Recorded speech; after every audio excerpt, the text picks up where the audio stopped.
নমস্কার বন্ধুরা, প্রিয় কল্যাণ চ্যানেলে আপনাদের সকলকে স্বাগত। আজকে আমি পাকা তেঁতুলের চাটনি বানালাম। তো কিভাবে বানালাম দেখে নেওয়া যাক।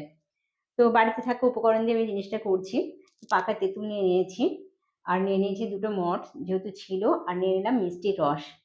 সবই বাড়িতে ছিল, অবশিষ্টাংশ দিয়ে করছি। তো আমি মঠগুলো মিষ্টির রসের মধ্যে দিয়ে দিলাম, আর এর মধ্যে আমি পাকা তেঁতুলটা বেশ ভালোভাবে মেখে নেব।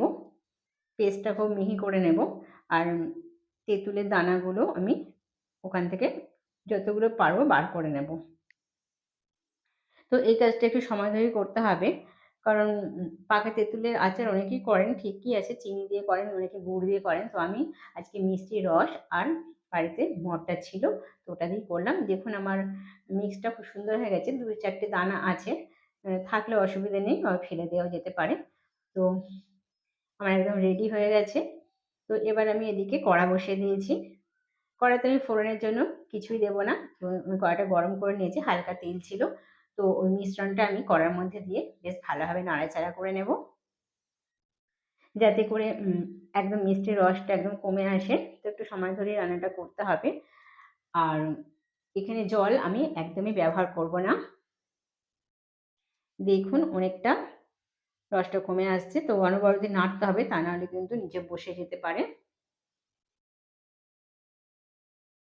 তো এইভাবে টক ঝাল মিষ্টি আচার বা চাটনি বানালে কিন্তু এটা রেখে দেওয়া যেতে পারে, এবং ইনস্ট্যান্ট ভাত বা রুটির সাথে খাওয়া যেতেও পারে।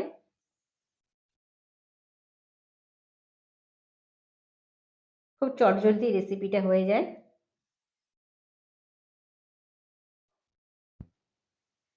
তো আমি এর মধ্যে ভাজা মশলা দিয়ে দিচ্ছি। তো ভাজা মশলা এর মধ্যে আছে জিরে, ধনে, মৌরি আর শুকনো লঙ্কা। শুকনো কলায় ভেজে এটা করা হয়েছে ভাজা মশলাটা। তো এটা দিয়ে দিলাম। আবারও বেশ কিছুক্ষণ আমি রান্নাটা করে নেব।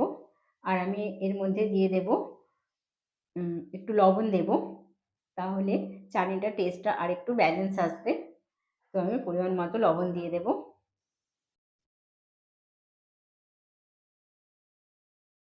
আবারও আমি কিছুক্ষণ নাড়ানাড়ি করে নেব। তো দেখুন রান্নাটা আমার একদম কমপ্লিট হয়ে গেছে, এবং নামিয়ে নেব এবং পরিবেশনের জন্য দিয়ে দেব। ভালো লাগলে লাইক করবেন, কমেন্ট করবেন, শেয়ার করবেন এবং সাবস্ক্রাইব তো করিয়ে দেবেন। Thank you.